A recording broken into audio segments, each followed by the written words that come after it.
The US will reopen its land borders to non-essential travel next month, ending a 19-month freeze due to the COVID-19 pandemic as the country moves to require all international visitors to be vaccinated against the coronavirus vehicle. Rail and ferry travel between the US and Canada and Mexico has been largely restricted to essential travel, such as trade, since the earliest days of the pandemic. The new rules, announced Wednesday, will allow fully vaccinated foreign nationals to enter the US regardless of the reason for travel starting in early November, when a similar easing of restrictions is set to kick in for air travel into the country. By mid-January, even essential travelers seeking to enter the US like truck drivers will need to be fully vaccinated.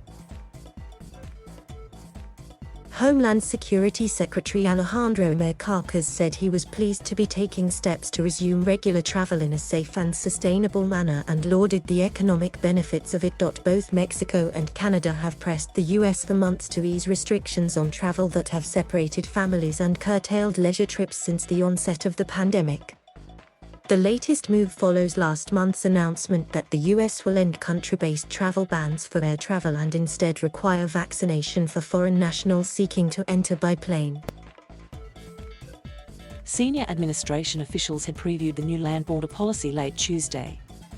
Both policies will take effect in early November, the officials said. The new rules only apply to legal entry to the US. Officials cautioned that those seeking to enter illegally will still be subject to expulsion under so-called Title 42 authority, first invoked by former President Donald Trump, that has drawn criticism from immigration advocates for swiftly removing migrants before they can seek asylum. One of the officials said the US was continuing the policy because cramped conditions in Border Patrol facilities pose a COVID-19 threat.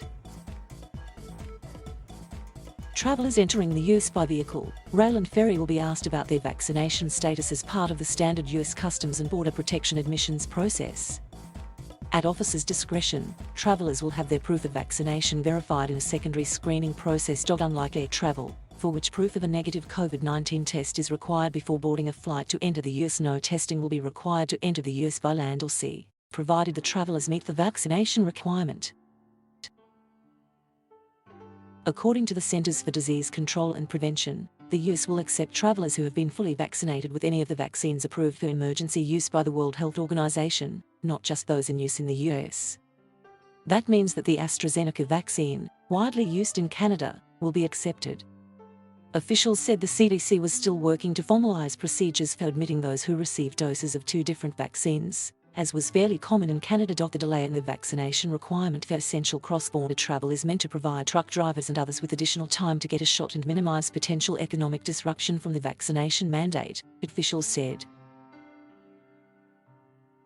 All told, the new procedures move toward a policy based on the risk profiles of individuals, rather than less targeted country-based bans. The vaccination requirement for foreign nationals comes as the White House has moved to impose sweeping vaccination or testing requirements affecting as many as 100 million people in the US in an effort to encourage holdouts to get shots.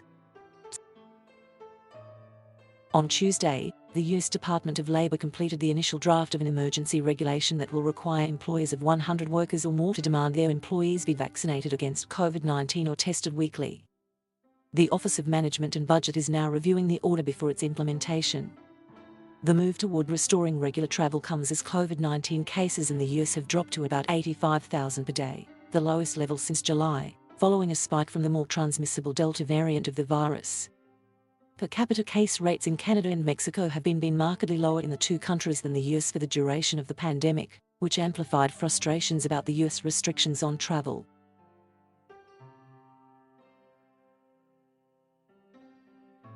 Thank you for watching. Please subscribe,